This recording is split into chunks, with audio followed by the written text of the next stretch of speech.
What's going on, casters? Dylan from Pandito Gaming here again, and today we're going to start a new series where I walk through different methods of shipping trading cards, focusing mostly on Alestrals here, but all of this information can be used on pretty much any TCG. You just kind of adjust based on weights and sizes of cards based on what you're selling. Today, we're specifically going to be focused on singles, specifically singles that you're comfortable enough selling in a plain white envelope like this one. Now, what you sell in these kind of depends on your platform. On eBay, they let you send anything less than $20 in a plain white envelope, and you can stack that up to 3 items.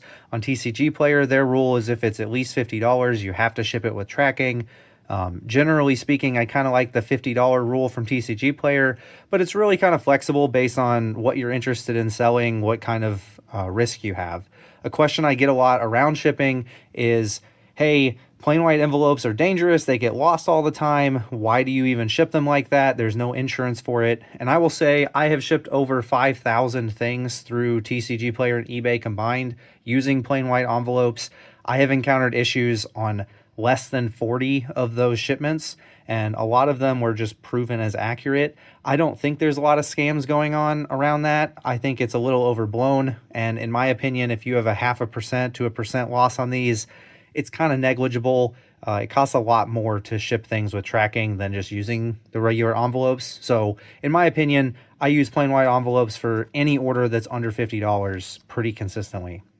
Now, let's get in to the details here. So first of all, for envelopes, you can get pretty much any envelope.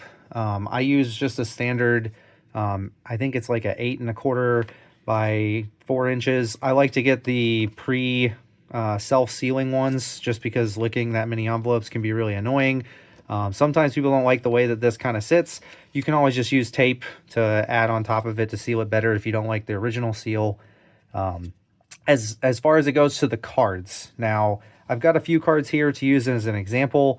If you're just selling one card, these kind of backed sleeves here, you get these a lot in Pokemon ETBs, and there's a lot of places that'll just give these out on a regular basis. They're usually more expensive if you buy them normally, but I get these a lot for free from people who just send me cards, so I'll reuse them a lot.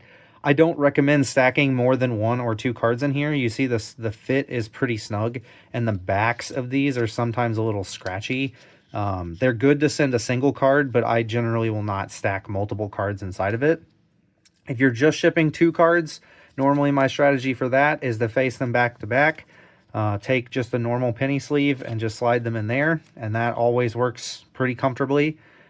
If you're selling cards that are more expensive, I tend to avoid that just in case, there's something that could potentially go wrong or people think they rub together. I've never actually seen any damage come from it, but usually any card that's worth more than $10, I'll usually put in its own sleeve, or I'll limit just at this. But especially with most card games, you can fit many cards into a single sleeve. With Alestrals, the number kind of depends on your penny sleeve itself. I see it's normally between 4 and 6, but 5 here fit completely comfortably. Everything slid in just fine there. There weren't any issues, so let's pretend this is a bigger order. I've got a total of 9 cards here that I want to pack. I can put 5 in one sleeve, 4 in another, and they fit in just like that pretty comfortably. Now, as far as top loaders, never ship cards without a top loader. I see people do this all the time, and cards get damaged very easily from that. Yes, there are scenarios where they won't get damaged. People will wrap them in paper. They'll put an invoice around it. They'll put a team bag on it. It doesn't matter. The hard plastic here keeps it protected. It keeps it safer. You should use a top loader. If you're buying them in bulk, these things don't go for more than 12 cents, even if you're just buying 100 or 200 at a time. Don't skip on the top loader. Now, which top loader do you use? This is just a standard Ultra Pro hardback top loader. I use these for any of my more expensive cards just because it is just a harder material. Bending it is a lot more difficult, and these are normally significantly safer. Now, you can use something like a card saver, which will fit a lot more cards in it. These kinds of top loaders here, if you try to put 4 in here, it'll fit. It'll just be a little tough. The card saver 2s they can generally fit up to maybe like 9 or 10 Elestrals cards. Sometimes when you have multiple sleeves, it's easier to slide one in first and then take a second one and slide that one in behind it. For Pokemon cards and Magic cards, they're a lot thinner than Elestrals, so you can fit upwards to like 12 maybe in one. You see those slide in nice and tight in there.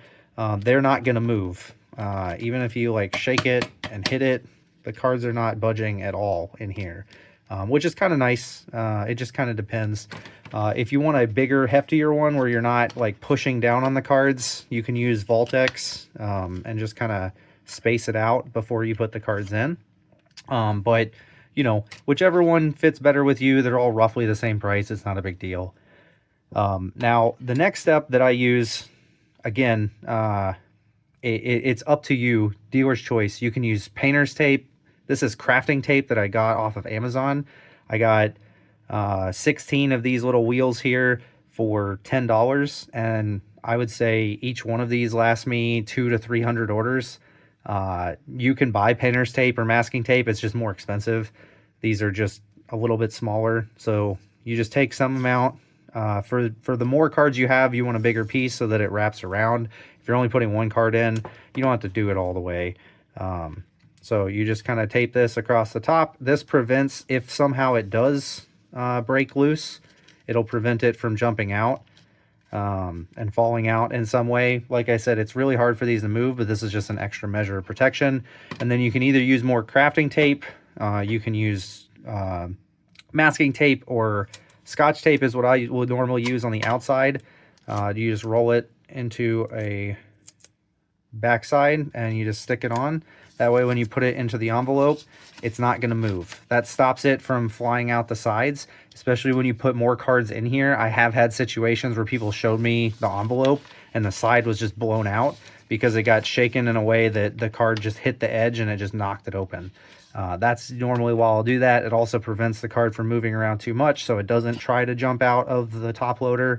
I will say that in general, you should not use any Scotch tape when touching parts of the cards. I will use it here, and Scotch tape is cheaper. It also holds a little bit better, but do not use Scotch tape for this part because it will leave residue on the cards potentially. It is also very hard to get off. People will have to do surgery and cut these open to get through it. So please, whatever you do not put Scotch tape on your cards. It's very bad. Now, there's a lot more other strategies that we'll go through when we talk about sending more higher priced cards or bigger bulk lots of cards. This is just how you send a relatively small amount of cards worth a relatively small amount of money. One thing that I will also add, if you have not done it before, get one of these inking stamps that come with your custom address on it so that you don't have to constantly write your return address. It costs $12 to $15 on Amazon. It comes really fast, and I've used mine to stamp over 1,000 envelopes, and it saves so much time, so much hand cramping. The last piece of advice that I'll give, I see a lot of people print out and include the invoices in these shipments. You are just wasting paper and frustrating your buyers with having to throw something else away. I do not know many people who use the invoices, and there is a way for buyers to print the invoices out themselves. The biggest advantage of giving the invoice is that it lets the buyer know who the card is from. Some people are buying multiple copies of the same card from multiple different people. The most important thing you need to do is just make sure that they know it's from you. Having your business name, as it says on TCG Player or eBay on the outside up in the return address, does that. So don't waste the ink, don't waste the money, don't waste the time printing out all this stuff. It's just unnecessary. It adds extra waste, and usually it's not helpful for the buyers at all. So hopefully this video was helpful. How do you guys package your stuff? Leave a comment. Let me know what you think should be different, how you handle things differently. Is there anything that I do that sounds stupid? Hit me up. Let me know. Maybe next time I'll include your comment on the next video. Don't forget to like and subscribe. Like I said, this is just the very first video in my longer series. Next up, we'll do how you package higher value cards and things that you are selling in bulk using bubble mailers to send bigger value things. and we're out.